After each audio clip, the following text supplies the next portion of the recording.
the witnesses covering the 6 December events of the takedown. You will recall that in the last sitting, we dealt with members of the Hawks that came from the Toms division. And today, we will be dealing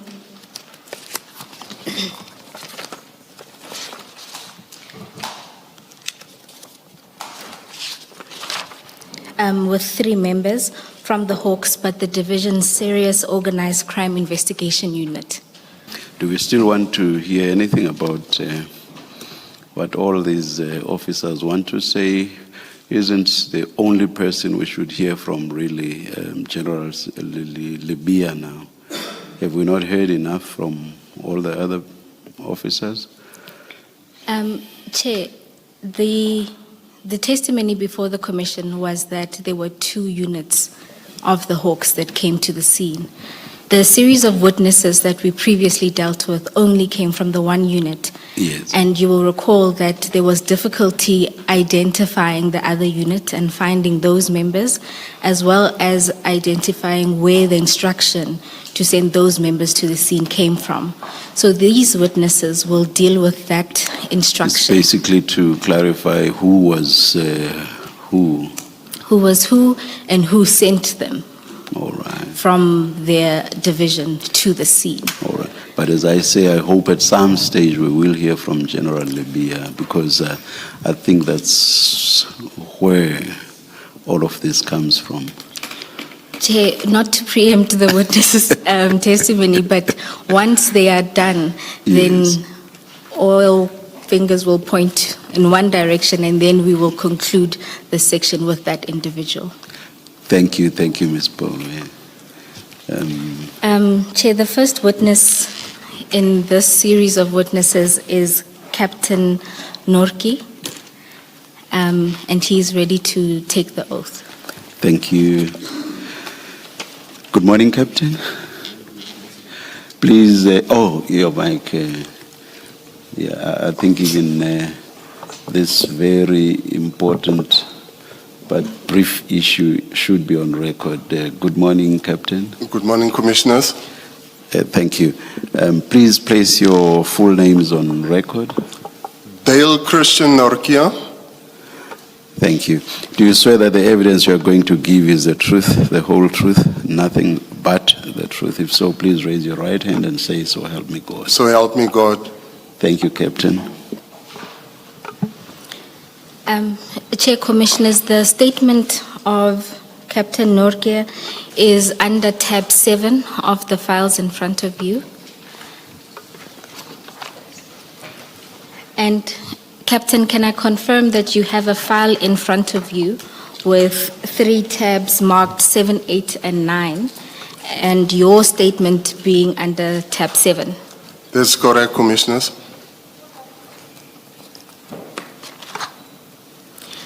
And Captain, in your statement, or in the file before you, there is an unsigned statement that we made corrections to. Can you confirm that this is the statement that's in your file? That's correct, Commissioners.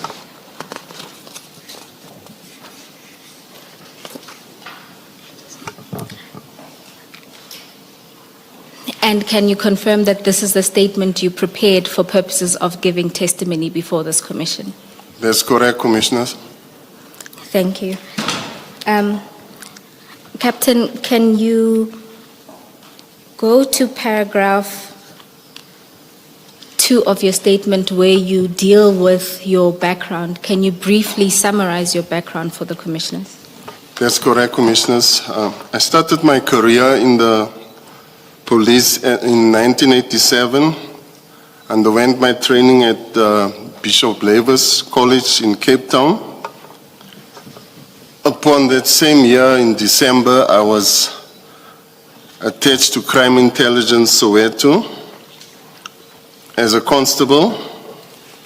Between 1995 to 2002, I was stationed at the then Syndicate Fraud Unit, Johannesburg.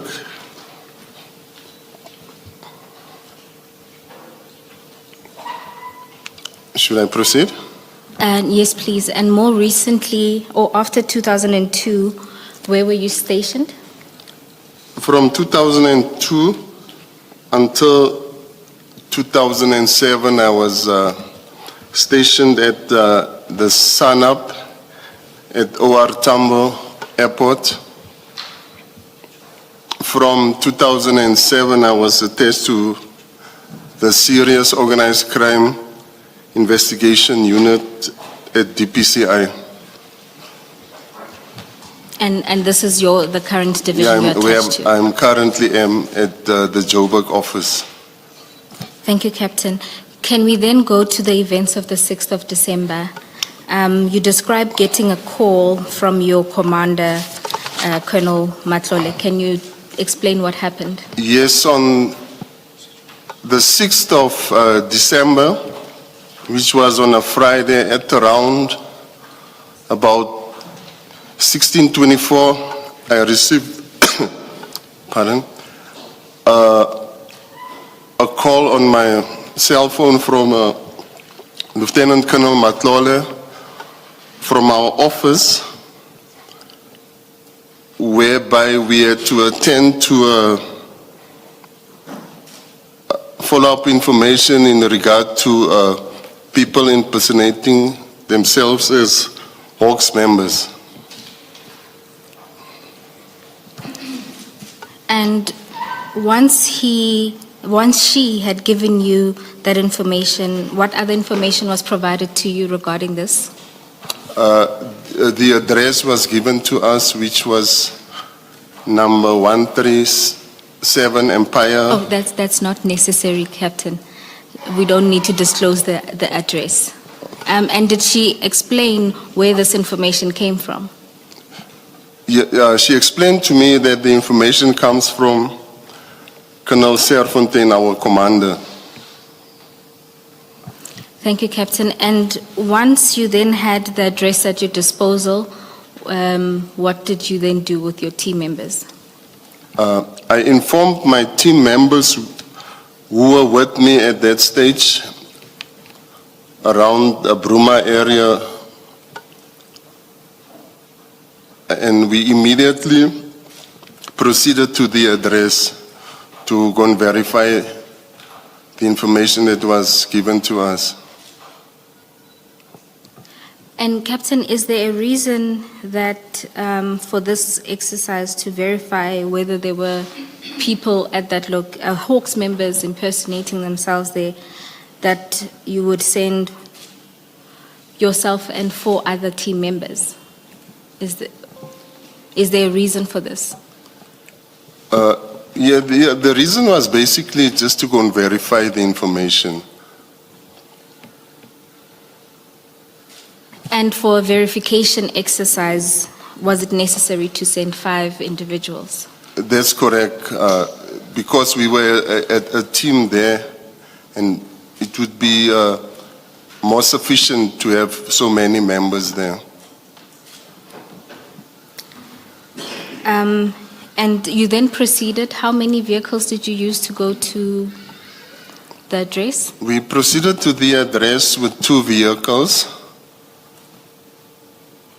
a Golf and a BMW, white in color.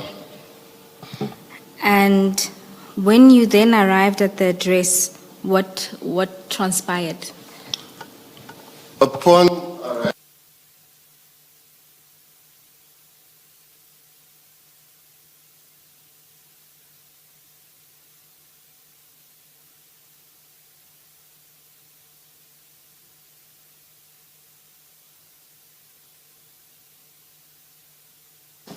Captain, your mic, if you can just keep them on. Yes, thank you.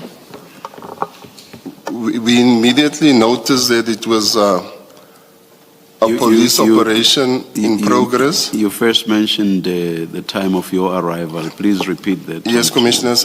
We arrived there around about 5:15. And upon disembarking from the cars, we could notice that there was like there was a police operation in progress. Pardon? In progress, could notice that a whole lot of members around the vicinity of the crime scene,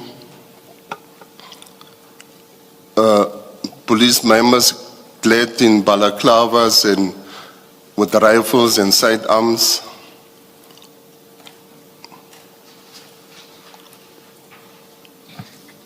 And what else did you observe in paragraph 6.1? You talk about the members of law enforcement that you saw. At paragraph 6.2, you note some of the vehicles. What were your observations? Some of the vehicles they didn't have registration. Some were unmarked as well. And you say that this suggested that there was an operation underway. Yeah, that's correct, Commissioners. And then you also note that they were communicating, the officers, with radios. Yes, yeah, some were communicating with the radios. My apologies. Captain, you also mentioned that they were somewhere in bulletproof vests, and you also saw uniformed officers. That's correct, Commissioners. So at that point, from your observation, you saw that it was a SAPS operation. Yes, on what I observed, like also approaching the whole setup where the operation was, I mean, like with the way they conducted themselves, and through my experience witnessing police operations, I could notice that it was a police operation in progress, and there wasn't, like, if it wasn't a police operation, there was going to be like a confrontation. Okay. Commissioners. Thank you. Thank you, Commissioner Balo. You say that it was then immediately apparent that it was a police operation. That's correct, Commissioners. Captain, at this point, with your experience in seeing that it was a legit operation, why did you feel it was still necessary to continue with the verification exercise? Why I felt that it was necessary to verify whether it was a police operation, just to get a reference, reporting back to my superiors. Captain, you then say you proceeded and the first person you interacted with was a Captain Kruger. Can you tell the commissioners about that interaction? Yes, my first interaction at the address close to the crime scene, I interacted with Captain Kruger. I introduced myself as Captain Norkia from Joburg office, and whereby he introduced himself as Captain Kruger from the DPSI Tom's office. And he informed me that, he also confirmed that it was a police operation from a national task team in progress. Captain, at this point you are now interacting with your counterpart from the Tom's division. Why was it not enough? You've seen that it was a police operation. Now you've talked to Captain Kruger, who confirms it's a police operation. Was that not enough for your purposes? The reason why I had to interact with someone else that's involved with the scene is to get the reference to report back to my superiors. So once you talk to Captain Kruger, you then say the next person you met was Captain Wanda. That's correct, Commissioners. Can you explain what happens then with the interaction with Captain Wanda? Yeah, upon meeting with Captain Wanda, he came there, whereby I was standing with Captain Kruger, and he informed me that they were engaged with an operation whereby they executed a J50 warrant, an arrest warrant, as well as a J51 search and seizure warrants, whereby I asked him for a case number and or an inquiry number, and he didn't divulge that to us. And you then say that when you asked him for these reference number, alternatively a case number, he responded by saying, tell your general to speak to General Khumalo. That's correct, Commissioners. You then say after this interaction with Captain Wanda, where you now don't get the reference or case number, you then establish contact with Colonel Matlole. And then, yeah, that's correct, Commissioners. I established contact with Colonel Matlole, whereby I informed her about what transpired, and whereby she also informed us that we should withdraw, and I informed the members that we should withdraw and that it was a legit police operation in progress. And Captain, how much time did you spend at the scene? At the scene, we didn't spend more than 15 minutes upon leaving the scene. And then once Lieutenant Colonel Matlole said you can withdraw, what did you advise your team members? I advised the members that we should withdraw, and we immediately left the premises, and whereby I reported back to her via like an SMS as to a short description or as to what happened. And Captain, in your interaction with other members, did they note anything that they would have seen when they were attending the scene? Yeah, the other members were a bit far from the crime scene. They were basically towards the end, and when I walked closer to the crime scene, I walked in with Warrant Officer Khadebe, where you were also engaged with some members of the task team. Thank you, Captain. And is there anything else you want to tell the Commission about your involvement or presence at the scene? Nothing. That's all that I can say. Thank you, Captain.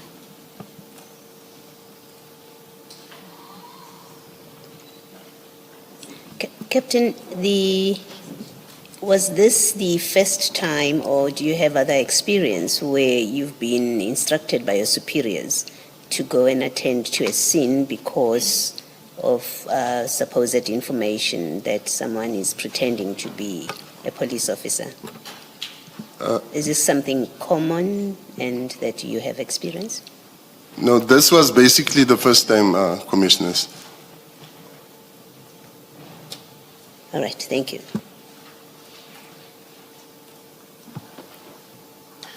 Good morning, Captain. Morning, Commissioners. How are you? Well, and self? I'm good. I have 3 points, and the first 2, I think you're just going to confirm what should be general knowledge. The address where you are based in Diagonal Street, from there to this address at Sandhurst, it's about 11, 12 kilometers, right? I think it could be more than that, Commissioners. Yeah. I've checked, I think it's 12 kilometers. And the point I want to make is really that if the team from the Diagonal Street office could go to Sandhurst to verify that this is a legitimate police operation, there was no need to bring people from Pretoria North and people from Mogale City to come and verify the same thing, because the team from Diagonal Street could clearly do that. And based on what you are telling us, you did in fact go there and verify that this is a police operation. That's correct, Commissioners. Yeah. So I'm worried about what the Pretoria people and the Mogale City people were doing at this address in Sandhurst. The other thing is, in your statement, you say immediately when you got there, it's paragraph 7, you could see that this is an official SAPS operation. So you saw that immediately when you got there. Now, What entitled you to a reference number and a case number in relation to the J51? Once you know that these are the police and you can see that your Tom's colleagues are there, you fulfilled your mission because your mission was to go there and check if there are people impersonating the Hawks. Once you got there and you see that they are legitimate Tom's people, they are legitimate subs people, that's what you were sent there to do. And that's all you needed to report back on. I don't understand why you needed the J51 reference number or the case number for the operation, because that borders on interference.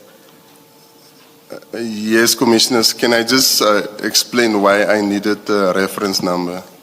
The reason why I needed the reference number is to report back to my superiors as to, like, normally what happens, I have to report back using a reference as to we engaged with the investigators there, and they were engaged with this operation using this case number or this inquiry number.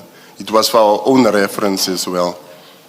But you are interrupting what they are doing, because if you are saying they must now stop and attend to you and give you details of the operation, you are interrupting what they are doing.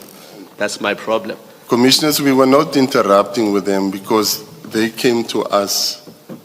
We didn't ask for them, they came right there to us and informed to say that they are engaged with executing a J50 and a J51, and whereby I asked just for a reference, whereby I can report back to my superiors as to say, we went there to go to verify this, and members were, and whereby I just report back to say members were busy with this regarding to this case.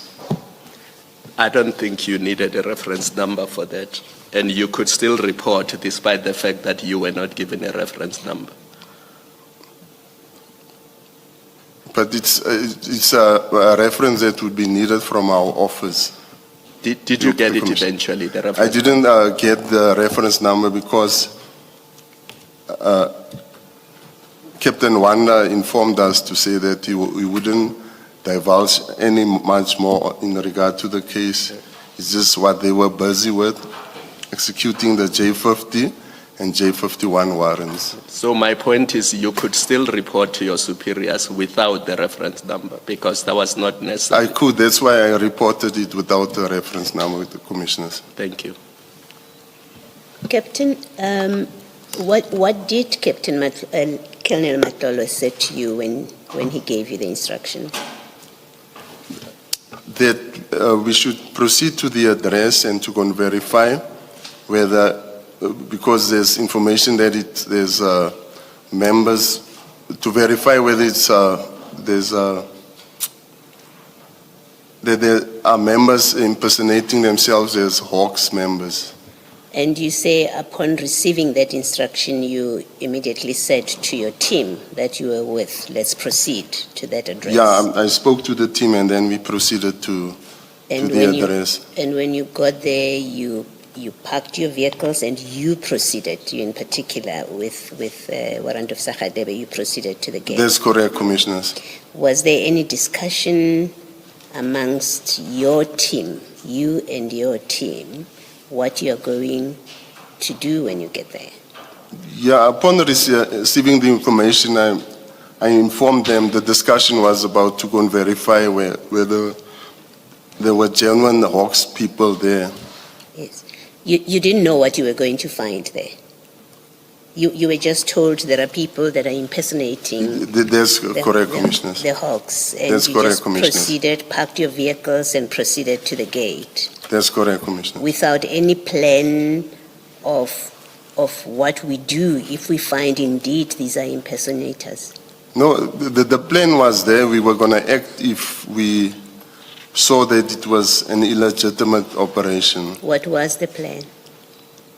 And at which point did you discuss the plan? I'm putting this to you, I'm asking you this because you are going into a scene that you're telling us you knew nothing about, except that there are people who are impersonating the Hawks. So this is a scene you know nothing about.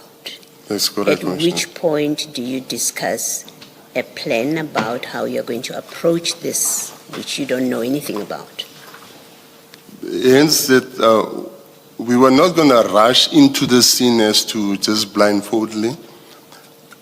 We were going to approach the scene systematically if it was not a genuine scene, and from there we were going to call for more backup. At which point did you or would you discuss a systematic approach? I ask as a layperson. I imagine you walking into a scene that potentially has got criminals who are armed. That's correct, potentially, Commissioner. and I'm assuming you know nothing about that scene, unless you know what's going on there from your discussion with Captain Matlole, with Colonel Matlole. Unless you know what's going on, I'm assuming you go there knowing nothing about that scene, and you potentially expect there are criminals. At which point do you discuss your approach to that scene? Hence, as it is approaching scenes like this, whereby there could be a potential confrontation and such, we always have members that are on standby to come immediately, more force towards the scene.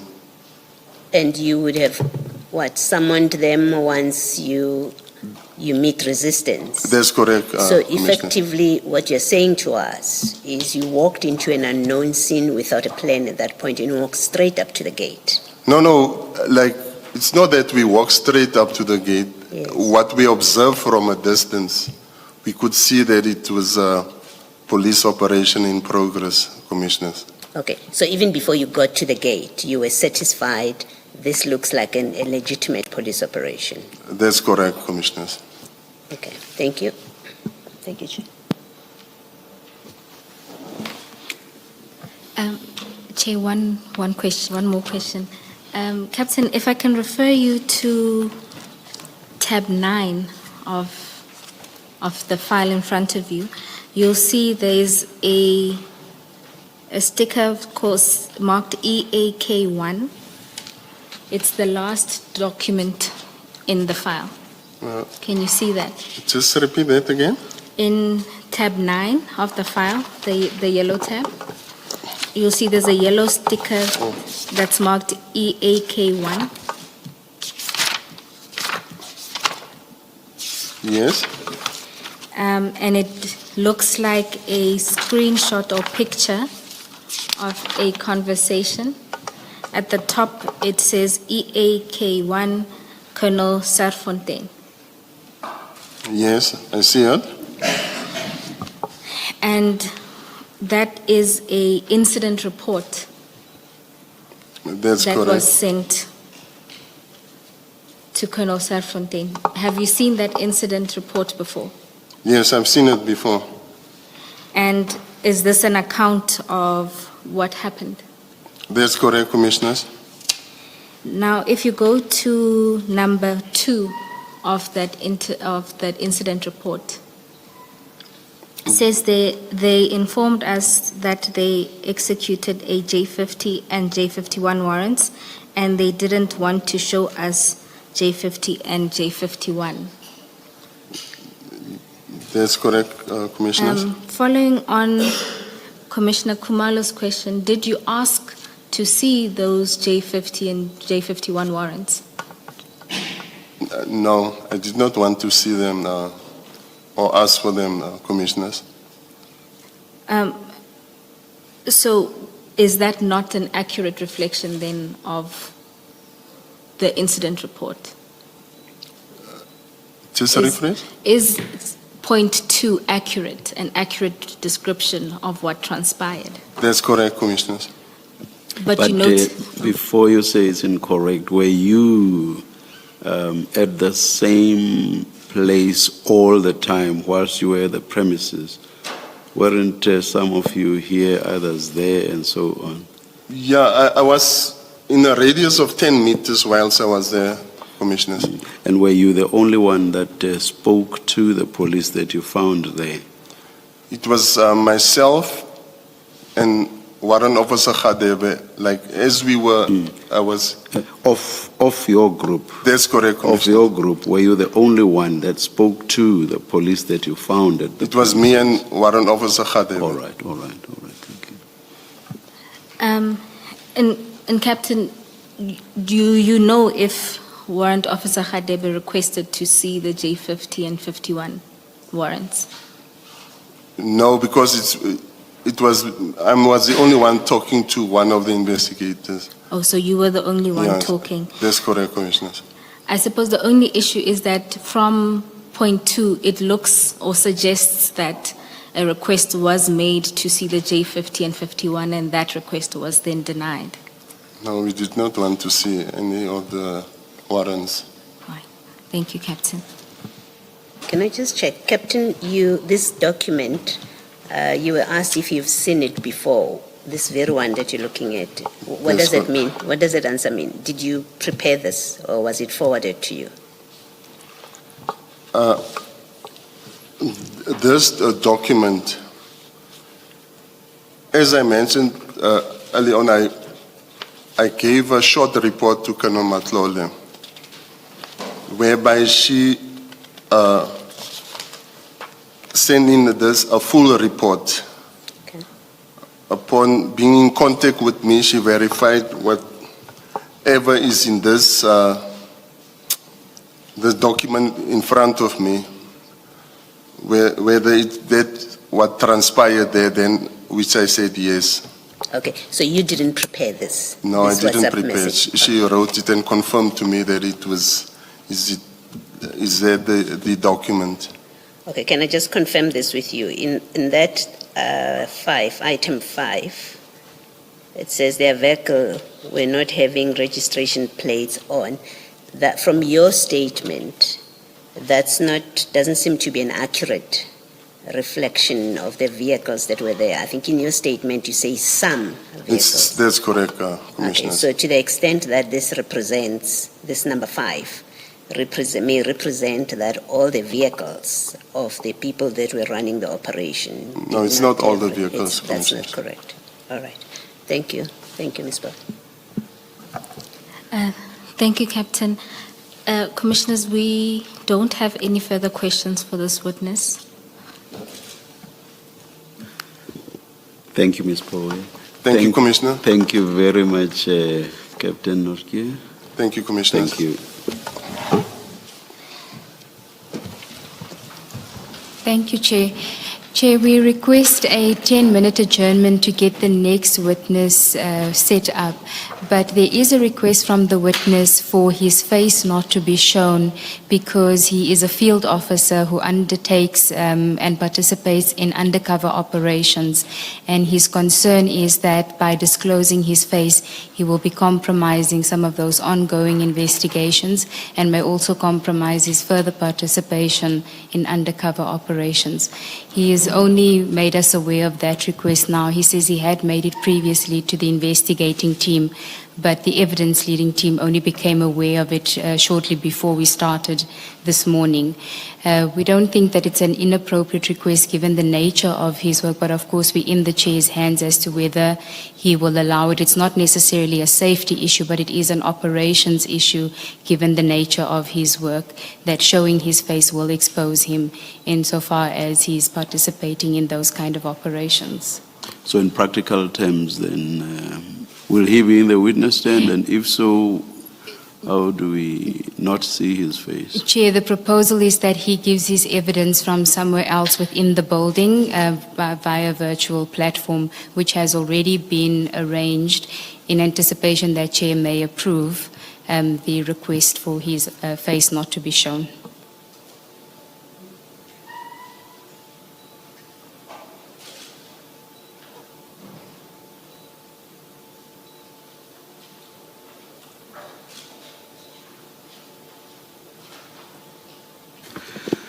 That's in order. Thank you, Thank Chair. you. We'll adjourn. We'll hear from you. Thank you, Chair. Oh, look, I'm looking in the wrong direction. Thank you, Very Chair. sorry. Thank Miss, you, Ngube.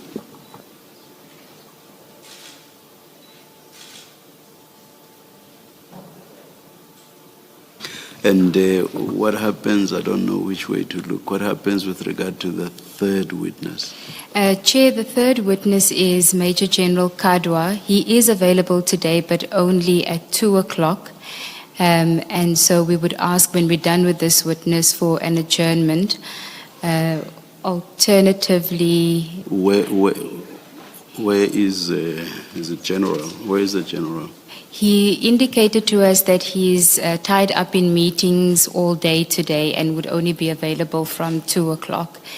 If it is not convenient for us to hear him today, we can try and arrange for him to come. We would prefer to sit Immediately. and Yeah. yes, and hear all three witnesses and adjourn, rather than that break and us just hanging around. We will That's our preference. So please let us know as soon We as will possible. engage with him, Chair. Thank you. Thank you. Let's adjourn. We'll resume when we are told to. Thank you.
Recording in progress.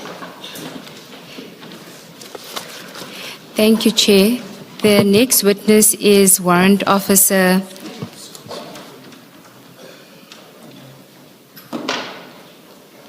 Yes, Ms. Ncube. It's Warrant Officer Khadebe, and he will be testifying virtually, and he will be taking be sworn in, Chair. Thank you. Warrant Officer, good morning. Please place your names, full names on record. Paul Khadebe. Do you swear that the evidence you are going to give is the truth, the whole truth, nothing but the truth? If so, please raise your right hand and say, "So help me God." So help me God. Thank you, Chair. Warrant Officer, in front of you there's a file with 9 sections. Your statement appears in section 8. Do you have a file divider with the number 8 on it? Yes.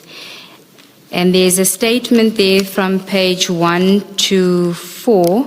Can you confirm the signature on page 4 is your signature? I confirm. And do you confirm that the statement is the statement prepared for purposes of the evidence you're about to give today? I confirm. Okay. And do you confirm the correctness and truthfulness thereof? I confirm. Okay, if we can then commence with your introductory paragraphs, if you can just give the commissioners a brief background of your career as in the police force. Thank you, Commissioners. I'm a warrant officer in the South African Police Service under the Division Directorate for Priority Crime Investigation based in Gauteng, in Johannesburg. And who do you report to?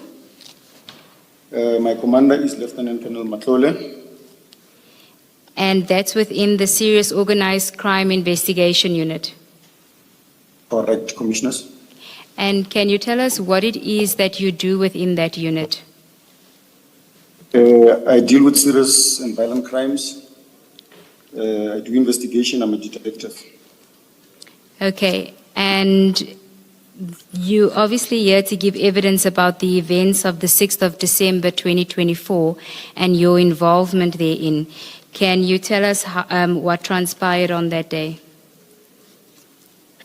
On the 6th of December 2024, Commissioners, I was with a team of about 5 members, including Captain Norkia. Captain Norkia was the one leading the team. On that specific day, in the morning, we submitted an operational plan to our office that we would be conducting an operation in the vicinity of the East Rand. And sorry, can you just repeat, where was that operation? Our operation was in the vicinity of the East Rand area. Okay, and you were with Captain Norkia for that operation? Correct. Okay, Correct. continue. Yes. For the purpose of that operation, we had on our Hawks golf t-shirts that is branded DPCI Hawks. We conducted that operation from the morning, and in the afternoon at around about 1600, we went to the Bruma area where we had our debriefing as we were finished with our operation. During our debriefing session, Captain Norkia received a cell phone call from Lieutenant Colonel Matlole. We received that call in our presence because we were still standing together. Lieutenant Colonel Matlole requested, we could hear the conversation between Captain Norkia and Lieutenant Colonel Matlole, because I recall she was asking the captain if we are anywhere near the vicinity of Sentinel, because our operational plan was supposed to be in the East Rand. The captain said, no, we are still here on the East Rand side. We are in Ruma. We just finished our operation. Then I overheard her telling the captain that, please, there are members somewhere in the vicinity of Senton that are saying they are from the Hawks office. Can you and the team please proceed there and verify who those members are?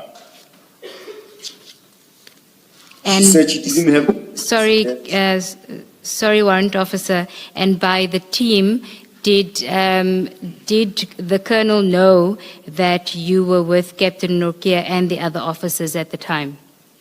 Correct, because I overheard the captain explaining to the colonel that we just finished our operation. We are having a debriefing in Bruma, so I'm about to excuse the members. So that's when the colonel said, please take the team, proceed to Senton, because there are members who are saying they are from the Hawks office. They are somewhere in Senton, and we do not know anything about an operation that is conducted by the Hawks in Senton. Okay, and then on page 2 of your statement at paragraph 5, you then refer to receiving a WhatsApp from the Colonel. Can you tell us about that? Okay. We left Bruma without the address because the colonel said we should proceed meanwhile to Senton. The address will be sent to us whilst we are on our way to that site. So as we were driving, the colonel sent the address to my cell phone via WhatsApp. That address came to me at 1628, which is the address of our destination where we're supposed to go and see who those members are. And just to confirm that is the address in Sandhurst? Correct. Yes. Sorry, Warrant Officer, you fade from time to time. If you could just move closer to the laptop so that we can hear you clearly, please. Am I clear now? Yes, thank you. Please proceed. Okay, we were traveling in two vehicles. It was a white BMW and a white VW Golf GTI. I punched the address into my GPS, my maps, Google Maps GPS, and we proceeded there. We arrived at the address at exactly 1714. Now, can I just ask you, you say that the address was sent to your WhatsApp, but the conversation with the Colonel was with Captain Norkia. Do you know why the WhatsApp was sent to you with the address? I took it because the Colonel knows that we are together with the captain, so I took it maybe, that's why she sent it to me. Okay. Because she knew we were there. But you yourself didn't have a conversation with the Colonel? No, I didn't. Okay. I only overheard the conversation between the captain and the colonel because we were standing together. Okay. Yeah, please proceed. You're at paragraph 6 where you say you arrived at 1714. Yes, Commissioners. We arrived at 1714. The reason I'm certain about this is because I checked on my electronic Google Maps timeline. It tracks my whereabouts, my movements. If I can ask you in that same section to go to page 5, you will see there's an annexure PMR1. Correct, I'm here. Can you identify that for us, that document for us? Yes, this is a screenshot from my timeline maps, Google Maps, that I took and I sent it with my statement. Okay, and can you tell us what we're looking at when it says BP? Was that where you were having the debriefing? Correct. Okay. The next thing then says driving, and it says 1644 to 711. That was when you would have left to go to the address? Correct, when we departed the BP garage. Okay, and it then says that you arrive at, it's got an address 158 Empire Place at 1714 to 1724. Right. So you say the 1714 is the time that you arrived? Correct. Okay, please proceed. Okay, upon our arrival, I observed there were vehicles at the entrance of the premises. You again into- fading, warrant officer. Can you just move closer? Am I clear now? Yes, it's better. Yes, upon arrival at the address, at the entrance of the address we came to, there were vehicles parked outside and police members standing at the gate. We drove onto the left-hand side opposite the entrance, opposite the road, across the road actually, where there was a black Mercedes-Benz that was parked with three males that were standing behind it. We parked in front of that Mercedes. And then, as I alighted the motor vehicle crossing the street, I noticed a colleague of mine that I know, Sergeant Sipho Mthethwa. I know Sergeant Sipho Mthethwa because I used to work with him at PIU. And I also recognize other guys I used to work with from the PIU, Provincial Investigation Unit. What is the PIU, the Provincial Investigation Unit? Right. As I was crossing the street, he shouted, greeting at me, "Hey, hola, hola. Hey, are you also sent here?" But we were speaking in an African Zulu language. "Are you also sent here?" I said, "Hey, gents, can't you what's going on here?" At that time, Captain Norke was also crossing the street with me. I think he was on my left side, but a little bit behind me. I walked towards the members, the ones I know from Provincial Investigation Unit. Then I asked them, "Gents, what's going on here?" And then Sipho was talking to me. He said, "Hey, you see that guy there?" He pointed from the three gentlemen that were standing behind the Mercedes-Benz. He pointed the guy that was wearing a cap, spectacles, and a backpack. He pointed to that man and saying, "You see that idiot is busy taking videos of us and he's taking pictures. He's talking to someone on the phone, telling that person that we said we are from the Hawks office." Then I looked. When I looked at the person he was pointing at, I recognized that man. I know that man to be Malcolm X. He once came Sorry, to my warrant office. officer. Can I just ask you, so you say that Sergeant Mthethwa was the person that you had this exchange with, and he's from the PIU. Right. Was he with the members that were conducting the takedown operation, or was he from a... To be honest, I do not know what was happening there. I don't know whether he was part of the people that were, because he was standing outside at the gate with a group of people that I know. Those guys from Provincial Investigation Unit, the PIU. Okay, and so you say that the person that he pointed out to you, you knew him as Malcolm X. How do you know him? How do you know Malcolm X? Okay, I know Malcolm X because he came to my office. I think it was in 2022. It was in the afternoon. I was leaving my office. I was the last person at the office. It was in the afternoon. As I walk out, I found him knocking at the door. We've got a glass door, but it's got that access control, so you can't come in. Someone must come and open for you. So I found him outside. And then he told me he's Malcolm X, and then he's got information. Because I was the only person at the office at that time, I allowed him to come in. We sat next to the door here. Then he asked me if I knew him. I said, "No, I don't know you." He went on TikTok. He opened up his phone on TikTok, and then he showed me videos of him helping homeless people in Sandton, like he was giving them food and money. You know, the people, the homeless people. And then he said, "That's me. I'm normally with these homeless people. I help them out, and they normally give me information. This information I used to share with the police from Sandton. Now I don't trust them anymore. Someone directed me to the Hawks office. I need someone that I can relay this information to." I said, "No, you are the correct place." So I gave him my number. I also took his number, but I wrote it on the diary, I think. And then that was the last of me seeing him. I've never met him since after that.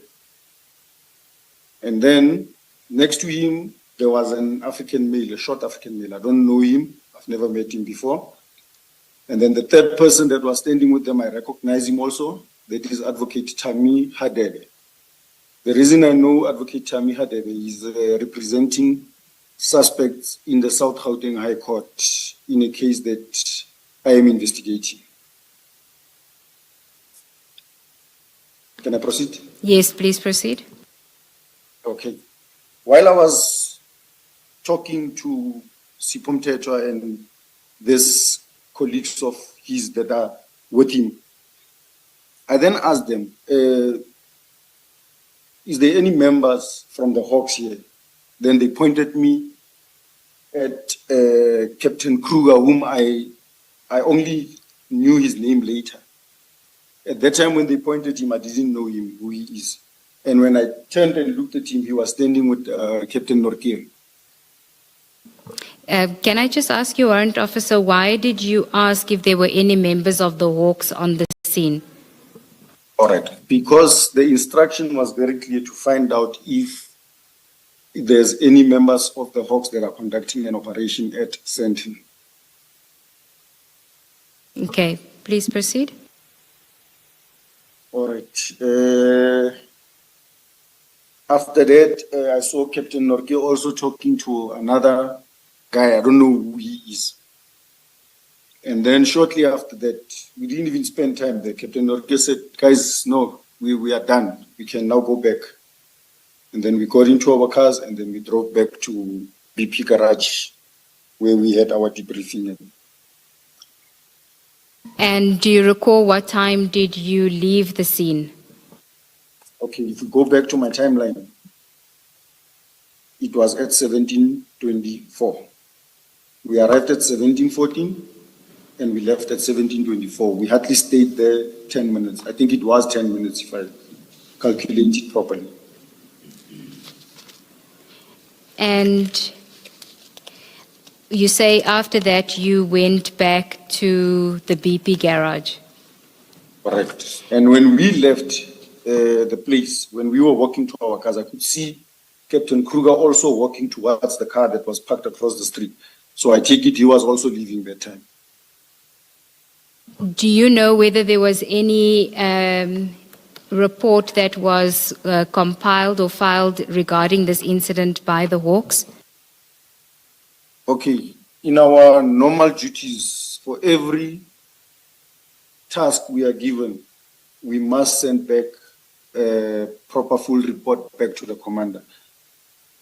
Whoever is in charge at that time, the senior, would type on WhatsApp a full report and it would be sent back to whoever gave the tasking. Did you ever see a incident report or any report that was prepared regarding the incident? No, I've never seen it, but I was told by Captain Norkia that he would draft a short SMS WhatsApp report back to Colonel Matlola. Now, according to your electronic timeline, it seems that you were at the address for about 10 minutes. Is that correct? That is correct. And can I just get an understanding of what exactly it is that you were doing in those 10 minutes? I know that you say you were talking to Sergeant Mthethwa, but was there anything else that you were doing insofar as official duties are concerned? Nothing, Commissioners. And from your point of view, you not only because you knew the people that were on the scene, Sergeant Mthethwa being one of them, but also because of what you observed, you knew immediately that it was an official police and legitimate operation. Correct, Commissioners. So, again, just to find out from you, why stay for 10 minutes if you knew that from the onset? All right. Commissioners, when we are working as a team in the police, normally the person in charge would be the one that is doing the talking. We cannot just jump into a crime scene and everyone do as he pleases. That's why we handed over the platform to Captain Norkia to address the issue. So it was just unfortunate that I saw people that I knew So I couldn't just stand, and that's why I went to them and we interacted, we talked, we spoke. So that 10 minutes, we had given it to Captain Norgia to explain our purpose for the visit, and thereafter lead us, tell us as to what must we do. And then just finally, did you notice if Captain Norkia was speaking to anybody from the takedown operation? I don't know whether there were members from the takedown. I saw him talking to Captain Kruger and another police member. I think that is Captain Wanda. There is a report in the incident report that was submitted where there is an indication that Captain Kruger had tried to get some information, but it seems that the takedown team chased him away. Did you witness any of that? No, I didn't witness that. Okay. And then you are now aware that there have been allegations that members of the Hawks team were attempting to interfere with the arrest operations of Mr. Katiso Molefe, and that those members had golf T-shirts branded with the Hawks emblem. That would have been your team, correct, that had the Hawks T-shirts? The members that were wearing Hawks T-shirts were from my team, that's correct. And But did you... the part that we didn't even know whose house or address we were visiting. Did you witness any of your team members interacting with the takedown team in a manner that suggested that they were attempting to interfere with the arrests? That never took place. I never witnessed any. And you say that you were quite a few members that went, but in your evidence you only reference Captain Orkia from your team and yourself. Where were the other members of your team? The other members of my team were standing across the street next to our vehicles. And what were they doing? They were just standing, like I explained, with our unit. In most cases, we attend to crime scenes that are already attended by station members or other units. So it is a norm for us that when we attend to a specific crime scene, the only person that will start the conversation to where we are going to will be the person with a higher rank amongst us. Warrant officer, please speak close to the mic. All right, am I clear now, Commissioner? Yes, yes. When we arrive at a crime scene, the officer with the high rank would be the one that is doing the introduction and will explain the purpose for our visit to that crime scene.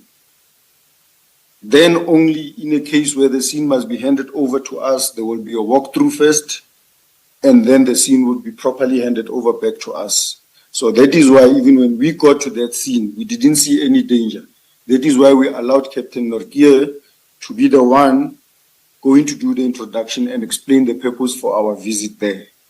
It is just that unfortunate part where I saw someone I knew, then I left the members there, then I crossed the street and I went to the person I knew. Can I ask you to just go to section 9, the file divider that says 9, and if you can go to page 5.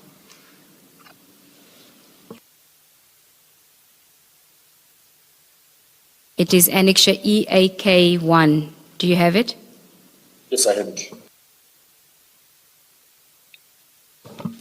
Now, if you go to a paragraph, there's numbers there, and if you look at number 2, it says they informed us that they executed a J50 and J51 warrants, and they didn't want to show us J50 and J51.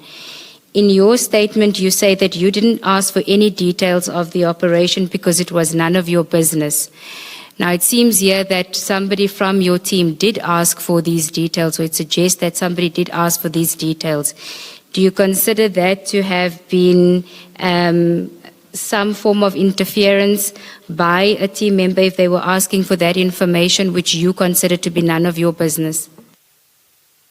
Okay, that is why we allowed Captain Norkie to be the one that's doing the communication when we arrived there. I don't know what led them to come to this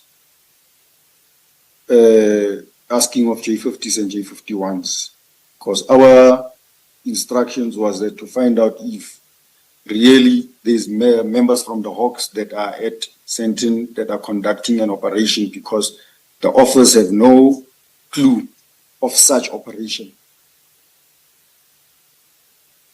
Okay, so if somebody had asked for this information, you consider that to not have been part of what it is that you were asked to go and do there? I would say so. I would say so. Thank you, Warrant Officer. Chair, no further questions for this witness. Thank you, Ms. Nuga.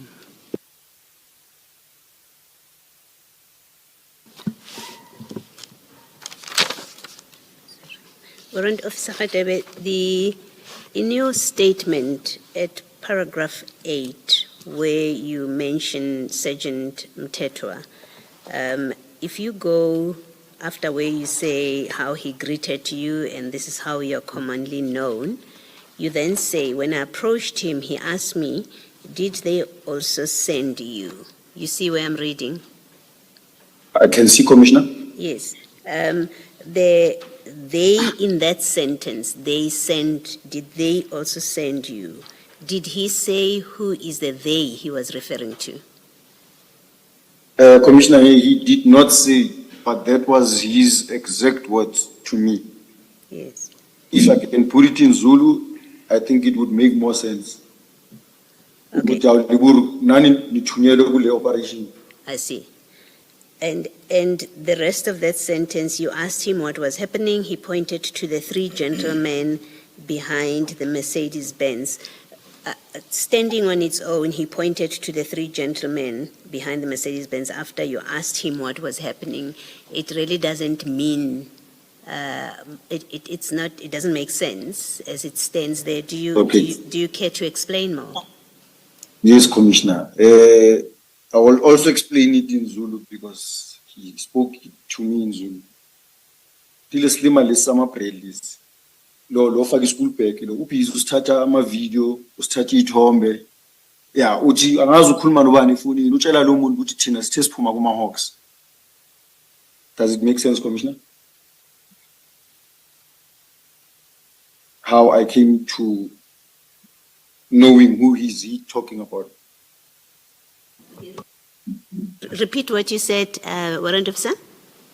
Yes. And then move closer to your computer, please. He pointed to the guy that was wearing glasses, speaking in Zulu. Tile slima lesi sifaka amabrel. Lo pepi school bag. Ubhizi usithatha ama video, ushoot ithombe la. Angazi ukukhuluma nobani efonini. Umtshela ukuthi thina sithe siphuma kuma Hawks. Utshela lo muntu lo efonini ukuthi thina sithe siphuma kuma Hawks masifika la.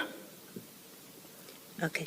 And you say this person that is describing as Islim Malesis Fagama Brel, is that Yes. the person you The say one is- big outside school bag. And that's the person you say is Malcolm X in the next paragraph. Is that the same Correct, person? Commissioner. All right. And then lastly, from me, you in paragraph 10 then describe the three people, Malcolm X, Advocate Hadebe, and then there's another person there that you say you don't recognize, the shorter gentleman next to Malcolm X. But then in the next paragraph, and I just want to make sure that they link up, in the next paragraph 11, you start by saying, while I was chatting to them. Who is them there? It was Sergeant Tetwa and the team he was with, the PIU team he was with. So it's not the Malcolm X party. No, I never spoke to them. All right. Thank you, Warrant Officer. Thank you, Commissioner. Good morning, Warrant Officer. Morning, Commissioner.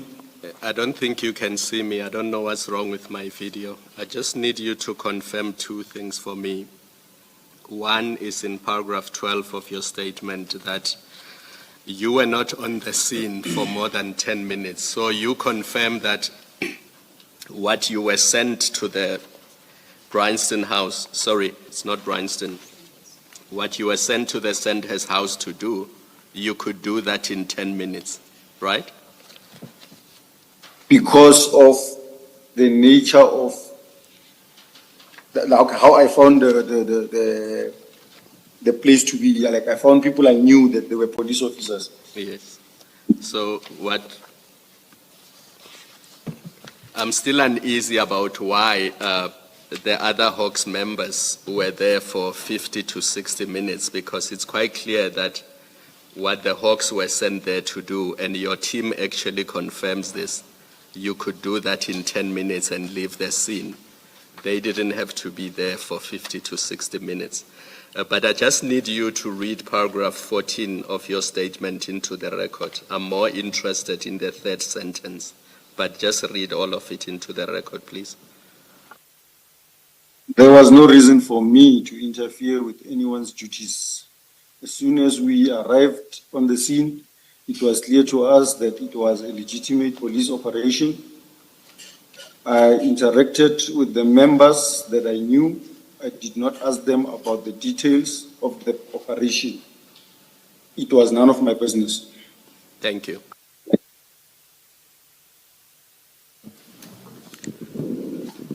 Warrant Officer, I don't know whether I should call this advice or a request. Look at the last sentence of paragraph 7 of your statement.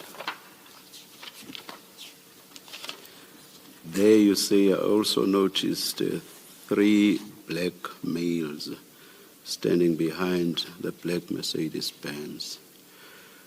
That's a very anachronistic way of describing people.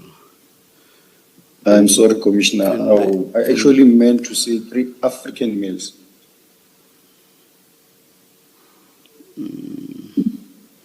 I'm not sure that you even want to say that. You saw three men standing behind the black Mercedes-Benz. Did it matter if they were black or white or African or white?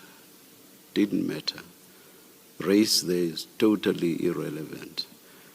This has everything to do with how you would find people described, especially in trials. It would be a Bantu male, a Bantu female, black male, black female, when race had nothing to do with it whatsoever. From now onwards, you should please try to avoid that.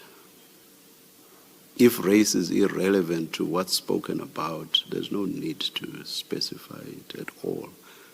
Thank you very much, Warrant Officer. Thank you, Commissioner. Noted. I'll note, Commissioner. Oh, there's a question from my co-commissioner, Commissioner Baloyi. Yes. I'm still here, Commissioner. Yes, Warrant Officer, just so that I understand, we're looking at this scene against the context of this scene that we are discussing with you and your presence there, is that there is a Hawks team that comes there with, I think it's Captain Kruger that you mentioned in the statement. We know now we have evidence that there was also a helicopter which was mobilized, and your team also gets mobilized to be on the scene, and all of these are Hawks mobilized entities. Now, and the reason you all say you were given to be at the scene is you were told that someone is pretending to be from the Hawks and you must now go and verify this. Now, and here's what I'm trying to understand is, in the normal course, do you, for example, as a team member or as a team, do you know what other teams of the Hawks on any given day are doing and where they've been deployed? Or their deployments, in fact. Is that something that is shared across the Hawks on any given day of operations? Commissioner, for all Hawks members, before conducting any operation, the member must first send an operational plan to the office, to the immediate commander, explaining briefly what operation is he going to conduct, where is he going to be, and with how many members. We sometimes utilize members outside the DPCI, meaning our uniform people, our flying squad, or our TRT. We mention them in the operational plan.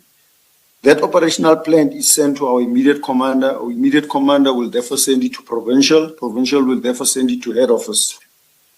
This is not shared to the members on the ground. It is just for commanders to know the whereabouts of the members and what they are doing. You would not have known, for example, that Captain Kruger on the day had another operation elsewhere. Correct, Commissioner. I wouldn't know. Okay, thank you. Thank you, Commissioner. Thank you very much, Warrant Officer. Chair, there's just one more question for, we are able to share the screen now. Warrant Officer, are you able to see the photograph on your screen? Correct, I can see it, Commissioner. You indicated in your statement that you saw a black Mercedes-Benz. Is that the Mercedes-Benz? Correct, that's the Mercedes-Benz, Commissioner. And you say you saw 3 gentlemen, but there's only 2 now. Can you identify any of them? I see one is banded there with red sneakers, so I see 3. Though I can't see his face, that one there. Oh, yes, that's correct. Yes, he's standing against the pole. Yes, Commissioner. The one that's wearing a blue shirt, I think it's a blue shirt, on your right-hand side. Yes, Not the one with the hands at the back. yes. The one that's, I think he stretched out his arm. That is Advocate Tami Khatebe. Okay, and the other gentleman with his hands behind his back, that's the gentleman you don't know. I don't know the gentleman. And the person with the red sneakers? I can't see him. Okay, so that person was not the person that you saw with these 2 gentlemen when you arrived? I can't say that now because I can't recognize exactly the clothes he was wearing, but he was standing with these 2 gentlemen. Okay, but the So person... possibly it could be. Continue. Possibly it could be him, but he was standing with these 2 gentlemen. It's just that I don't know when this photo was taken. Okay, but when you arrived, you saw these 2 gentlemen with Malcolm X Correct, Commissioner. by this vehicle. Correct, Commissioner. Okay, thank you. No further questions, Chair. Thank you for real now. Thank you very much, Warrant Officer. Thank you, Commissioner. Chair, we were able to get General Kadwa to come in earlier. We haven't established whether he's here as yet, but he is here. If we can take a short adjournment to get him ready. Years ago, I'm sure more than 15 years now, trial situations, we used to sit and the witness would be called in while she was sitting here. Is there a problem with that? Well, Chair, I haven't seen him, so I don't know where exactly he is, but All right, if we can go and we'll call him. hear from you. We'll hear from you. Thank you. Just Let's a short adjourn. adjournment, Chair. Thank Thanks. you.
Do you swear that the evidence you are going to give is the truth, the whole truth, nothing but the truth? If so, please raise your right hand and say, "So help me God."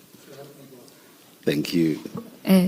Thank you, Chair. General, could you please just switch on the microphone and leave it on? Yes, just the one. Thank you.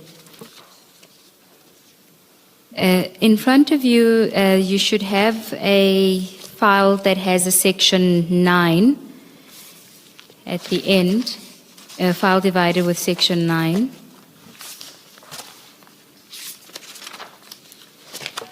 Section 9, that's my statement.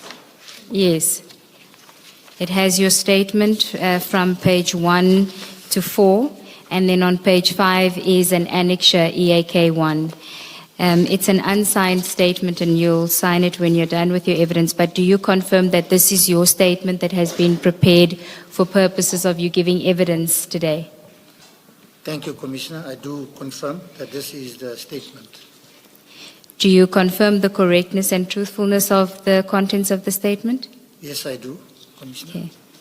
Okay. If we can then start on page 1 of the statement at the introduction, if you could just give us a brief summary of your career in SAPS and your current position.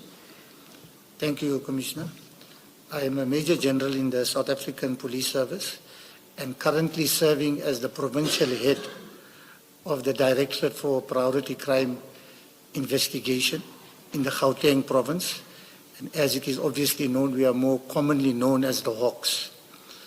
I enlisted in the South African Police Service in November of 1985, and I have now just completed 40 years of uninterrupted service in the police. And most of my operational career in the police has been spent working in the narcotics as well as the organized crime environment.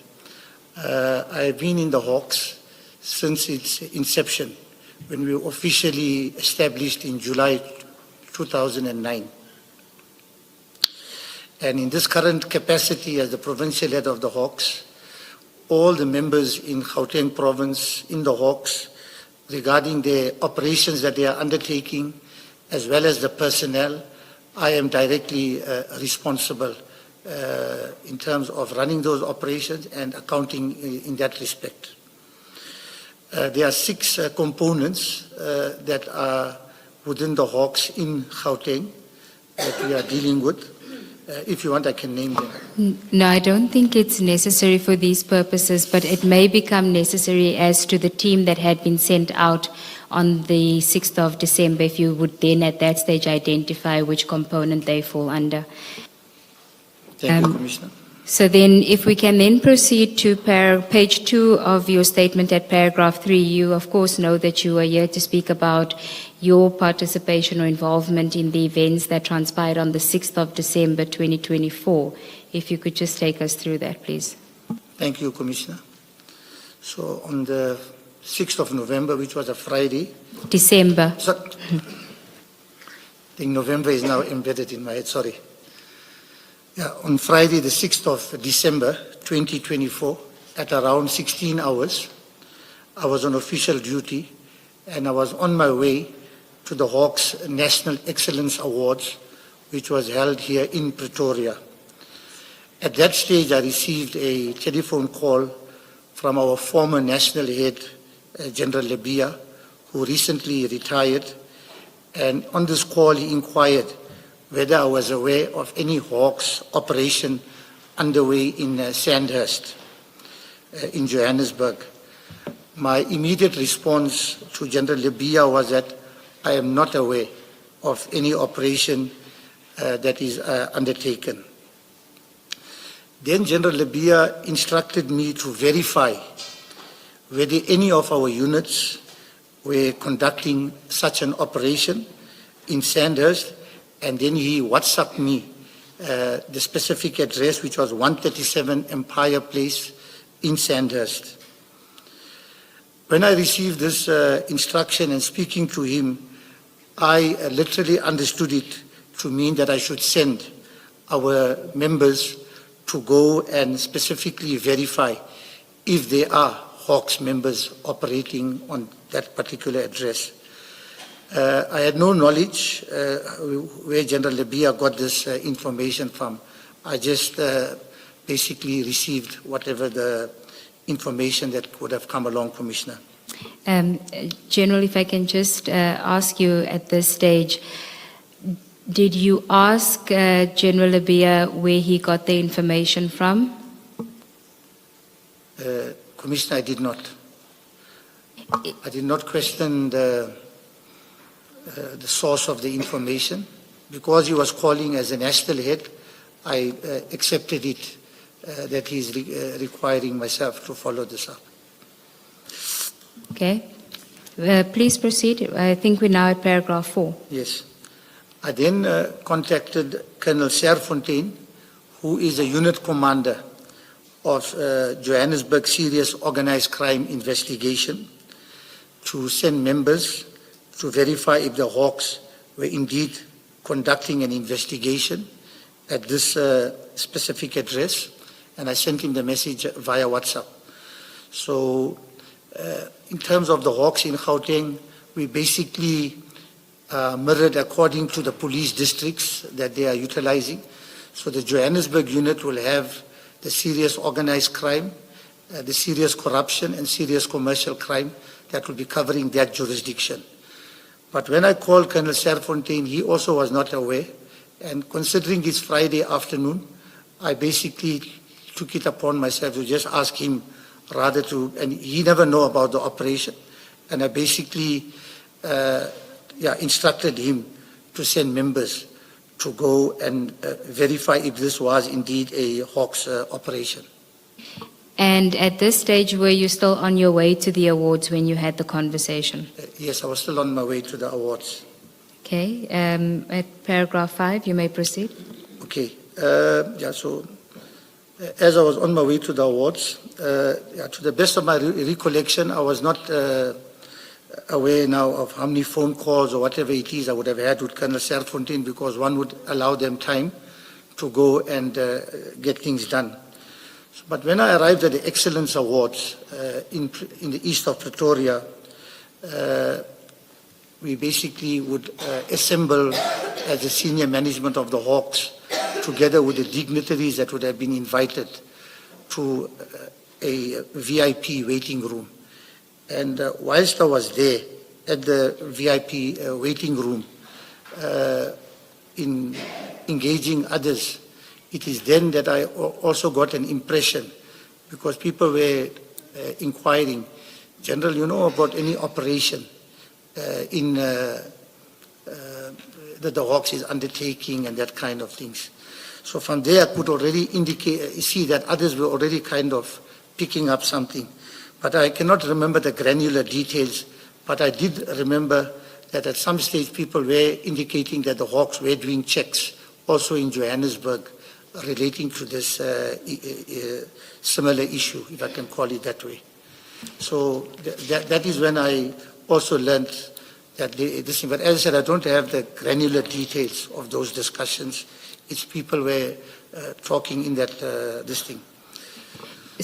General, before we go on to the next paragraph, I just want to clarify one or two issues. In your statement, you say, to the best of my recollection, I did not follow up with Colonel Serfontein throughout the afternoon. Earlier in your evidence, you say you don't recall if you would have called him after that initial call. So I just want to clarify if perhaps there's an error in the statement. Are you saying that you may have called him after the initial call to follow up, but you don't recall, or that you didn't follow up with him? No, it is possible that I would have called, but as I said, I don't have the benefit of the messages now, so and as well as the itemized billing for me to have checked. So I wouldn't be able to give any further explanation on that. But to the best of my knowledge, I may have called him. And other than the initial call from General Labia, did you have any further interaction with General Labia via phone calls before you arrived at the awards? Not to my recollection. So if you did follow up with Colonel Serfontein after the initial call, it would have been of your own initiative, not that there was somebody following up with you on Absolutely. progress. Okay. And then you say you don't know the finer, or you can't recall the granular details of what transpired when you arrived at the Excellence Awards, which gave you an impression that it was not just you that had been asked to inquire about whether there was a team that was conducting an operation.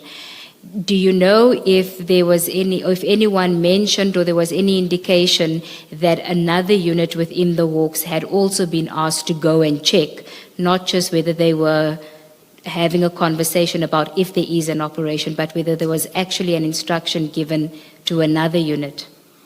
I don't think I would have got it in so much of depth, but as I said, when we were there were people initially inquiring from me, General, do you know anything about this and whatever? And then as the process was going on, remember it's VIPs and whatever, but I would have picked up later where there was an indication that there were checks done also in Johannesburg. So that's how I would have put two and two together, but I didn't go to any detail in that regard. Would one of those people that you had interacted with, would it have been General Mboto? It's possible. It's possible. Because when I would arrive there, you know, the usual protocol, you will be greeting your colleagues, including your head office personnel. So I would have met him there, and there's a possibility he would have spoken to myself. But as I said, I never, at that stage, thought it now necessary now. I can't recall now. And as the provincial head, who do you report to? Well, in terms of the reporting lines, we are directly accountable to the national head of the Hawks. So you would have at that stage reported directly to General Labia? We're reporting directly to General Labia, and it remains like that in terms of the protocol. Okay. Although if you take General Mboto's position, he is the Divisional Commissioner for National Priority Offences Operations. So in certain instances, if there are operational matters that he is directly coordinating, then we will be accounting to himself. In other words, if it falls within his area of responsibility, you would have to follow an instruction given to you by him? Yes. Okay, but that was obviously not the case here. Not because the national head would have been the one who called me directly. Okay. I just want to confirm again, so you did have a conversation with General Mboto that day? I would have definitely greeted him. We would have chatted one or two things. It's possible he could have also checked with me on this issue, but as I said, I can't now recall that. Thank you, General. Then on page 3, you may proceed at paragraph 6. Okay, so yeah, so after some while, after about 18 hours, I think it may be more around, I'd rather say more around 18:30, because 18 hours will be when our function would have started. Yeah, so whilst we were still at the award ceremony, now the award ceremony will be underway. I received this WhatsApp message from Colonel Serfontein, basically confirming they did the checks, and according to the message, he basically indicated the WhatsApp message that was sent to me. They basically confirmed it was a legitimate police operation undertaken by a multidisciplinary team.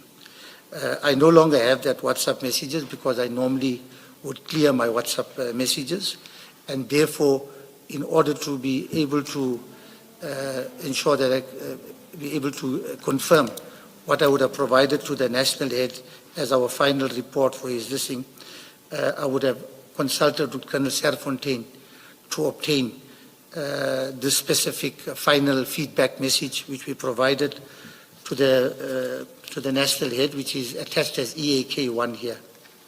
Okay, we can go to EAK1. So this would have been the incident report that Colonel Serfontein sent to you, and which you then on sent to General Labia. that same evening. Yes. Do you recall if you received a response from General Labia to this? I cannot recall receiving any response.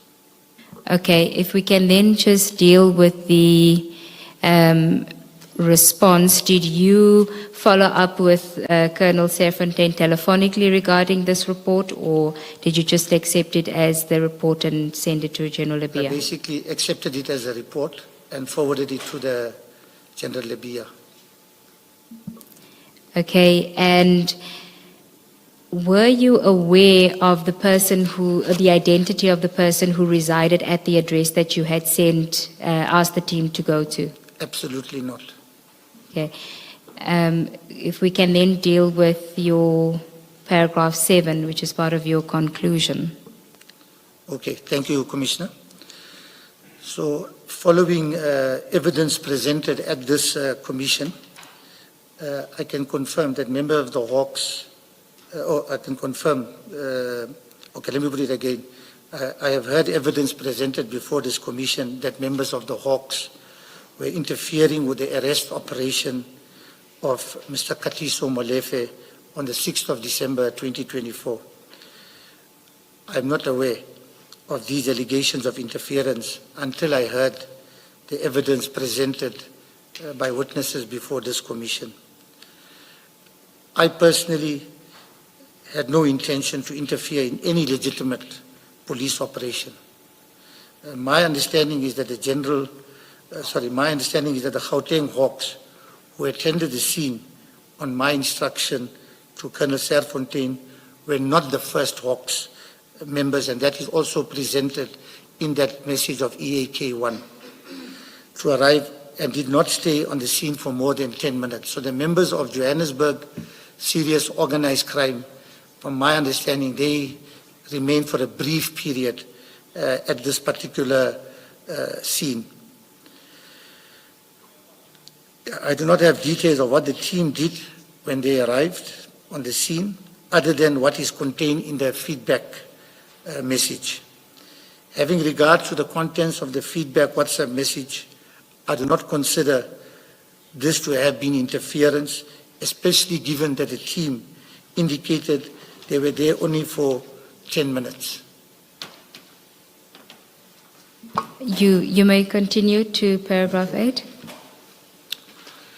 In hindsight, regarding the instructions that I gave to Colonel Serfontein, I should have taken it upon myself to ask General Labia for more information regarding his instructions to verify. However, when I receive an instruction from the national head, I normally accept his bona fides as my superior, and that the instruction being given has a legitimate purpose. Yes, you may continue. Okay, thank you.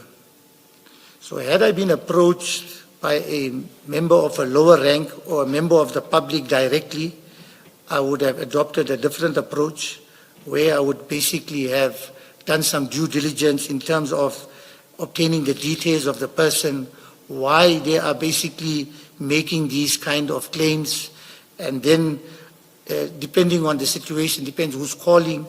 It can either be myself, or I could then delegate one of our officers from one of our operational components to go and conduct the interview, and then be able to then establish if the information is credible for us to be responding to such a claim. If you can then read, I think it's the last sentence that starts with, "I do so in this instance." Okay. I did not do so in this instance because I accepted that if the instruction is coming from the national head, he would have satisfied himself that the source was credible and that I did not have to do so a second time. Thank you, Commissioners. That's all the questions I have for this witness. Good morning, General. Good morning, Yes. Commissioner. General, maybe to start off, as head of the Hawks Gauteng, the Tom's team, does it fall under you as well? No. Just explain that structure. Okay. So the TOMS is a national competency, which stands for the Tactical Operations Management Section. It is a head office based competency. However, it is there in the larger interests of the Hawks as well as the broader law enforcement fraternity. So what the Hawks will, what the TOMS will normally be doing is proactive operations, providing also tactical support when required. And in terms of the TOMS, we know that a lot of the operations they are doing, as I said, they are serving the broader law enforcement fraternity. There is times they will work in my province as well as in other provinces in the mutual interest of basically resolving cases. In some cases, they would be the ones having the information. In other cases, they will receive the tasking, but they report directly, as I've indicated, in terms of our command structure, to the Divisional Commissioner, National Priority Offences Operations. In this case, is Lieutenant General Mboto. Okay, thank you. Now, when General Libya calls you and say you should go and verify this operation, you would have responded to him that you are going to do that, to execute the instruction as Yes, you describe it. You would have indicated that. Did he inform you in that telephone call where he's giving you an instruction and you respond to him that you're going to execute the instruction? Does he inform you that he's already spoken to General Mboto about the same issue? I had no such idea. Okay. So you didn't know that somebody else has been given an instruction to go and verify? No, Commissioner. And does it happen, is it common and has it ever happened before this that General Libya called you to ask to verify an operation of the Hawks, in your recollection? Okay, General Libya would not have called me previously with a similar kind of situation. Yes. He would often call me as the provincial head to basically follow up or to get feedback on operational matters, high-level investigations we are conducting. Yes. In certain cases, to verify maybe a report we made. He's very pedantic in that regard. Yes, but I'm asking specifically about a live operation that's happening, to call you and say, I want to know what's happening right now in that operation. Never before. This was the first time he did that. And I understand your statement to say, in fact your answer now, that you didn't know that there was another team that has been sent to go and do exactly that which you sent Serfontaine to go and do. Absolutely not. Yes. In fact, just maybe to clarify, so when the General asked me if our province, if I'm aware, if any operations are done, and when he provided me the address, I took it upon myself then, because he's giving the instruction, check this address out. But maybe he was asking me to maybe check with everybody, you know, instead of sending people. But I understood it to mean send people, because we are in Gauteng. Yes. There are people claiming to be from the Hawks.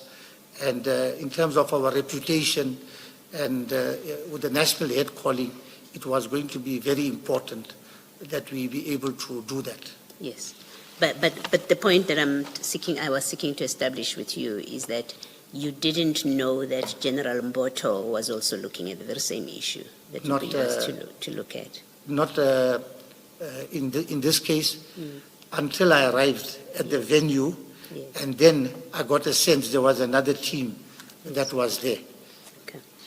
And then you say at paragraph 8, I should have asked General Libya for more information, but you explain why.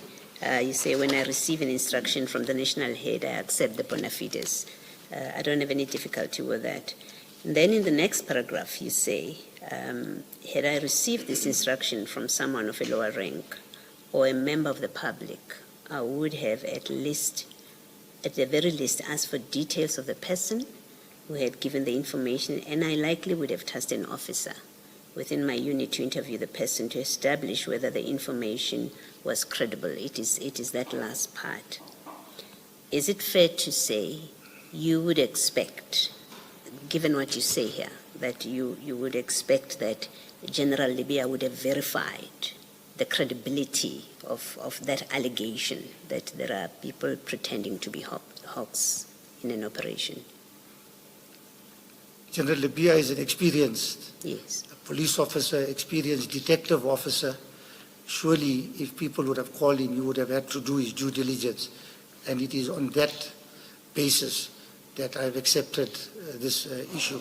Yes. But as I've indicated in this paragraph, if somebody had called myself, Yes. then I am now the first responder on that information. And it is how I would handle that information becomes very important. Yes. And although it's a side issue, in the Hawks, we field quite a lot of situations. I won't say daily, but I said regular intervals, where there are people who are bogus, who operate as the Hawks, and we are duty-bound to be able to ensure, firstly, if somebody is calling us and if we ignore something like this, there could also be certain other consequences at a later stage. We are dealing in a very parasitic kind of crime ecosystem where there is corruption and collusion at different levels.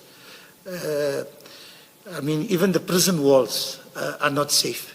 We have done operations from the Hawks, specifically in my province, which was aired on carte blanche, where there are syndicates operating from correctional services facilities in this very city, and where they are able to obtain extensive information regarding individuals that they can basically prey on, to be able to call to say, I'm from the Hawks and I have this investigation or I have this warrant of arrest. They have mastered to manipulate people with social engineering tactics, just enough for those people to make speedy payments. And we have successfully dealt with syndicates involved in that way. We have people who would be calling in all kind of mock-up situations where people will call ordinary people, even pretend they are sitting by some form of police things. We had instances where people would have called me whilst I was the provincial head and claiming that they are from the Hawks, and there would be people who were telling us they've been wearing Hawks golfers. We would set up sting operations. We have arrested people. Not want to go into it because these cases are before court. But I'm just giving Commissioner a lowdown of the kind of realities that we would be facing with. And I think the important thing in this position of trust is we have to be receptive and responsive in the way we deal with people. And in your responsiveness, you still verify, check the credibility of the allegation. I imagine if I called you in the morning and said there are people here, that will not be sufficient for you to send 5 vehicles to my property. There would have to be certain amount of, I'd rather say, during that telephone call, or depends in what way the persons approach you, just to get some sort of basic before you deciding to what risk levels or threat levels you are going to take such a response forward. Thank you. Thank you, General. Thank you, Commissioner. Thank you, Chair. It's still morning. Good morning, General. Good morning, Commissioner. I keep looking at my watch because I can't say good morning after 12. General, is there some tension that you are aware of between the Hawks and the subs, or the task teams that were executing the operation in Sandhurst? Let me talk about myself first. I think the way we operate, because we are very much about collaboration, it is very important that we are not transactional. It is very important that we maintain very strategic partnerships in dealing with people. From myself, I think I normally enjoy quite I'd rather say, courteous relationship with my counterparts and able to get ourselves moving forward in doing things. But to answer your question, I think it would be a big lie if I told you that there was no kind of simmering tensions in certain quarters. But I think the most important thing as a professional police officer for us is to ensure that we subscribe to our code of conduct, our oath of office, and be able to ensure that service delivery is professionally executed to our nation. And as the Hawks, we are also dealing with international partners, so to also ensure that when we're dealing with them, that at all times we be able to display ethics, integrity, unity in the way we are doing things. Thank you. In your response to one of the earlier questions, you said there could not have been interference because your team was only there for about 10 minutes. What, in your view, would constitute interference? If they were there for an hour, for example, would you regard that as interference? I think the most important, if you're looking at interference, is what exact conduct those members would have done. If they went there to try and do things that would be improper in trying to say, we would want to know where you get this and starting to verify things, I think then you're getting into this. But from what I heard in the testimony here, I am very satisfied that there was no interference by our officers or other officers, because they just basically did the basic thing to go there. Once they confirmed they were police officers, they got some basic details and they basically would have left. So for me, that is definitely not interference. No, but let's take a step back. In the middle of your answer, you said if they started asking questions and started looking for things, that would be interference. Did I understand you correctly?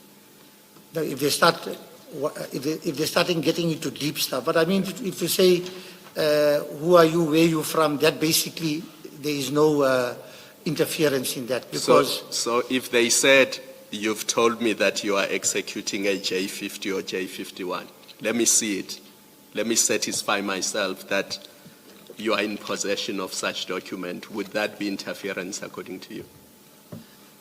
I think that is going to be going in that bounds, if you really now, because once you have confirmed they are police officers, once they have explained you they are doing an operation, I think that is sufficient. Now if you are really demanding these other things, then it will be a problem. Perhaps if the people were refusing to show you their appointment certificates or give some basic credentials, then you can see there may be a reason for us to follow up that. For example, there are instances where people will claim, maybe not necessarily to be from the Hawks. Another area that they like to use, we are from crime intelligence. And they will go to certain premises, and the way they will operate, they will able to do things, I'd rather say in a way, and get away. But when officers are responding, you will find that in checking up on that, you will find that they are police officers, but not necessarily from crime intelligence, because they're trying to use another police division so that if anything has to be done at a later stage, you'll be already on a wrong track. But if you do those basic things, that is not interference, Commissioner. Really, I think that is where they have at least checked, because when you give feedback, your principals may get back to you to ask, did you write down the names of the people? Because today we are operating in an environment where many things, as I indicated, there are people even cloning police vehicles, rapid response vehicles, where the TOMS team, when I was the acting component head for organized crime investigations, there was an operation undertaken by the TOMS team where there were cloned vehicles used to rob delivery vehicles operating from the airport to various areas of Midrand and Pretoria, carrying high value items like cell phones and that. And in that instance, the syndicates were wearing police bulletproof vests. They would be wearing some sort of police uniform, enough to kind of this thing, and actual cloned vehicles. So it just shows you to what extent we are dealing with a parasitic criminal ecosystem. General, you've listened to all the evidence and you've also heard from your subordinates. Can you think of any reason why the members that were executing the takedown would regard Hawks' presence and conduct on the 6th of December 2024 to constitute an interference? Can you think of any reason? Okay, to be very impartial, surely if you are executing a legitimate operation, bona fide, you want to be able to concentrate at that operation because you are working at a high-risk environment, looking at the operation they were conducting, looking at the broader evidence. So surely you do not want all these sideshows because concentration has to be given. But it is in this case, when the Hawks is receiving the issue, and as I said, I only received the information on the back end to say people are claiming to be from the Hawks. We are just checking that part.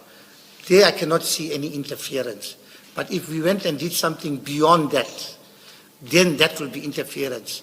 I can also tell the commissioners, I have worked as an operational officer in narcotics and in the organized crime for the vast portion of my career.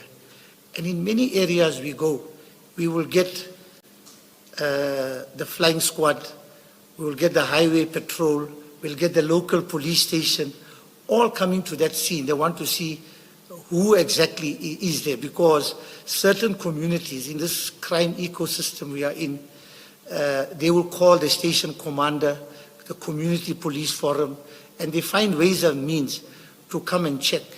And the best way to deal with that is the normal interpersonal relations, to be courteous. You will go out, you will, for example, we operate in certain communities where people are dealing with a lot of cash. For example, in the Chinese community. And in the areas that they stay, they maintain a close relationship with the police officers or with the station commander. And I know when we have been doing operations on suspected brothels in some of these areas, we'll be running sting operations. Whilst we're there, then you will find either if we're doing observation duties or if we just done the operation, then there'll be people from the flying squad or the local station calling to say, General, you'll never announce your presence here. But at the same time, I will explain to the station commander, once we do an arrest, we have to come to your police station to register the case docket. But we cannot tell you in advance for operational security. We are dealing with a high-risk kind of organized crime environment, and more of the operations we do have to be indoctrinated for the ultimate success. And lastly, General, what have you learned from this unfortunate episode? It seems to me that there is no proper communication between SAPS and Hawks and various units within law enforcement. Because if there was, at the level of generals, somebody could have inquired from SAPS, do you have an operation in Sandhurst?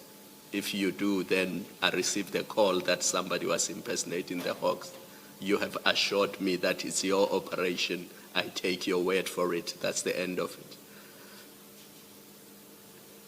What can be done better in terms of communication at that level so that things like this do not happen again? There could have been a shootout between the Hawks and the task team at that address if one thing went wrong. What can be done to improve that communication between the various law enforcement units in our country? Yeah, I think very importantly, I think this commission, as well as the ad hoc committee we are following, I think certainly we need to basically digest all the different scenarios that we have seen. And I think as law enforcement and currently with the Hawks being one of the premier police directorates responding to national priority crimes, it is going to be of critical importance that we are going to be united in motion, and we would have to develop or rather say mechanisms that we can be able to synchronize in the way we will operate. But with that said, I don't think this is to be very real and not to be naive. Whether we are watching the FBI in the United States, whether we're going to any other jurisdiction, these professional issues in one or other way do have dynamics. So I think it's very important that we need to be very sober about these issues and not just try and confine this one incident to be the alpha and the omega, but it is an important lesson because we are dealing with high value targets, and it is very important for ourselves that when we are dealing with them as law enforcement, as South Africa Incorporated, we have to be united in motion. So we'll have to develop mechanisms. So if we are running these operations, there could be other ways that we may have to employ that is less intrusive. And certainly dealing with our adversaries, the last thing we want them to be able to detect is that there's some form of division or there's some sort of dissatisfaction. So we have to develop a very pragmatic, a very high level kind of structured approach in which operations. But with all that said, I can assure you that things still have to be indoctrinated. I think what we are following in this commission, what we are following elsewhere, we are dealing with high levels of collusion and complicity. And you have to be very, very tactical and strategic in the way you basically execute successful operations. Thank you, General. You've used indoctrinated twice. I'm not quite sure that I understand the use of that word in this context. Can you please explain yourself, General? Thank you, Commissioner. I can see you listening attentively. I hope my academia will explain it correctly. I know indoctrinated in other terminology means you'll brainwash somebody. But with the exposure I have, dealing both locally and internationally with organized crime, and to basically, I think, very relevant to what I'm responding to today, is due to all these dynamics that we're dealing with the issues of interference, with the corruption and collusion, with the access people have, and even in certain instances, you may, as a provincial head, or in the case of the national head or the divisional commissioner for national priority offences operations, there will be certain operations that you will do. They will be basically not following the standard protocol. You may choose a team and they will account directly to you and no one else. And you will manage everything in that operation where there cannot be any opportunities for others to interfere and that kind of thing. So there will be people reporting, the whole reporting lines will be collapsed so that that operation, and I think if you're looking at what we're following here, I think there is a model, if we can call it now, followed by PKTT, that is not in the regular frame of the police. And as I said, horses for courses, where we have to improvise this for maximum and optimum effect, then we must do what we have to do to defeat our adversaries. Thank you. General, just lastly from me, this operation that you were asked to verify or instructed to verify, it's happening in your neighborhood, as in Gauteng. It's your province. You are head of Gauteng. Is it fair to say that you would have been the first port of call, as it happened with General Sibia, because Libya rather? I apologize. As it happened, in fact, you are the first port of call because this is an operation in your neighborhood. Is that correct? It's a fair thing to put. Yes. Okay. And I put to you because we see the involvement of TOMS, which you have said has a national competence, and it would seem to me that it may well be an overreach or an exaggeration, in fact, to go to the TOMS before coming to you or instead of coming to you, as the owner of the geographic area and therefore someone who would ordinarily have better insight on operations in Gauteng, Hawks operations in Gauteng. Do you care to comment? No, thank you, Commissioner. As I indicated, when the National Head called me, I understood go and check this address in the literal sense. But I did arrange for people to go. I do not know what was the instructions then given to Toms or to General Mboto, who would then be the one directing Toms in dealing with it. And also to maybe just elaborate, other than this issue, the Hawks is also a national competency. All these interprovincial borders, in reality, are basically not meaning too much in the sense. Gauteng, while geographically being the smallest province, but it is in terms of its economic weight, in terms of its, like we have all the multinationals, the banks, I think the bosses of crime are sitting here. It's about crime economics. So with that, many of the operations and even by other Hawks units, from national to other provincial levels, they will be following up in many cases, maybe a cyber investigation, a cyber fraud investigation where the payments would be made here. Maybe they have to come and arrest attorneys or accountants. And even in that case, as I indicated about the indoctrinated approach, the provincial head of that province, he will make his own risk assessment to say, can I call General Kadwa before to say we are operating in your area, or do we call him after the operation just to let him know now it's safe? So in anybody making inquiries about Hawks operating here, then it can be at least something he can be able to know what's going on. With that explanation, are you saying there would be nothing unusual if General Libya had said to you, there's a pretend operation in the Free State, go and verify it? You're not suggesting that? No, I'm not suggesting that. Yes. Yeah, no, not in, okay, let's put it this way.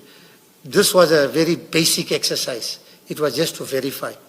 But if it was something that the national head, who has the prerogative, decided there is something very sensitive, and maybe there is corruption and collusion in a specific province, and then he is now tasking my province, he's assigning my province or myself to basically oversee that operation, then I can go and also operate in any province because he has mandated me to be able to undertake that investigation for reasons best decided by himself or at head office level.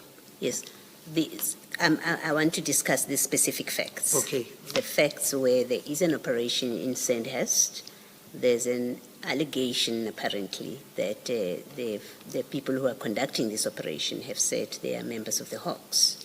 So your superior calls you and says, go verify. And I was testing the simple proposition that this being your province, as provincial head, indeed, you would have expected, rightly so, that General Libya would call you to verify because this is your area, where this particular operation is happening. You accept that? Absolutely, because when he called me, that's exactly how I understood it. Yes. And that is why I sent other people. I had no indication until, as I said, later when I was now picking up the vibes. Yes. But I had no indication, Commissioner. Okay. Thank you, General. Thank you, Chair. Thank you, Chair. Thank you very much, General. Chair, those are the witnesses for today. We had scheduled Brigadier Mokoena to return, but he's only available tomorrow, and so we will slot him in with the other witnesses that are scheduled for tomorrow. So we would adjourn early today, Chair. I do not know how your scheduling stands, but just a